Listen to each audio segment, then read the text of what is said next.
Business time now with Brian Quinn, who's joined me here in the studio. Hello there. And today we're going to start off with a major turnaround for a planned corporate takeover here in Europe with two very, very well-known companies involved. Yes, that's right. American processed food giant Kraft Heinz has dropped its bid to take over European rival Unilever. The planned merger would have been one of the largest in corporate history. Unilever owns food and cosmetics brands like PG Tips and Pond's, among others. On Friday, the company rebuffed Kraft Heinz's initial buyout offer of $143 billion. Kraft had planned to press ahead with the takeover attempt, but continued resistance from Unilever over the weekend convinced it to drop the bid. Now, Unilever shares are down 7% so far today on that news. So far, indeed. I think that's the operative word, isn't it? Well, staying in Europe, it's a big day ahead for Greece as the country tries to work out a solution to the debt crisis. Yes, finance ministers from across the EU are meeting in Brussels today.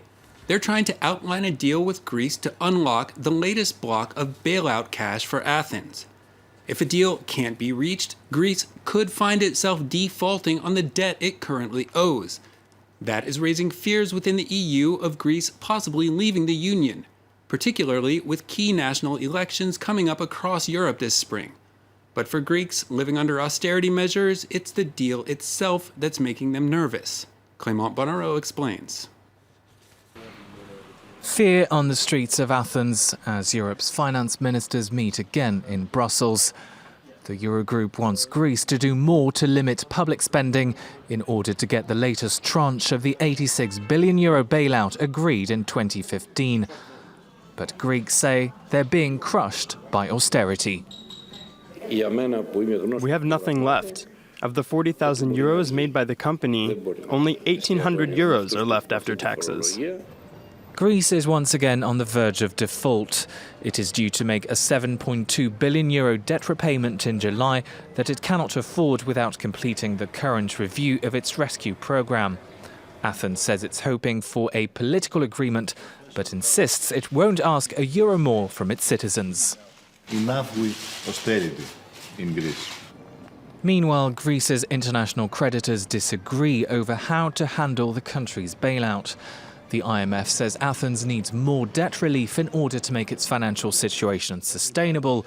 But the Eurozone insists Greece must complete far-reaching market reforms first. There needs to be a balanced set of reforms in order to make this economy even more competitive, in order for it to be attractive for foreign investment.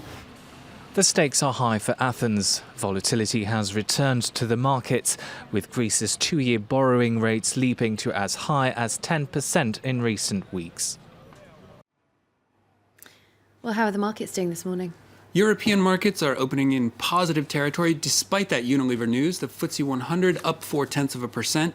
Both the DAX and the CAC 40 up around 0.6.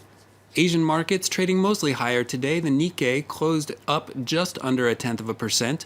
Hong Kong's Hang Seng up around 0.5%, and the Kospi up almost 0.2. Let's look at some more of today's business headlines. Amazon plans to create 5,000 jobs in the UK during 2017. The move would take its total job force in the country to 24,000. Company reps say the boost will provide faster delivery, more selection, and greater value. Chinese retailer Bailout Group is partnering with Chinese e-commerce giant Alibaba. The agreement will allow Alibaba greater inroads into brick-and-mortar retailing in the country. Under the plan, each company will use the other's data to integrate stores, logistics, and payments. And Uber's CEO has ordered an internal investigation into sexual harassment and gender bias at the company. An account by a former employee has made a number of allegations of misconduct by superiors during her time at Uber. CEO Travis Kalanick said he has instructed his human resources chief to conduct an urgent investigation. We've just got time for one last business story, and it's a story about voting with your wallet, perhaps.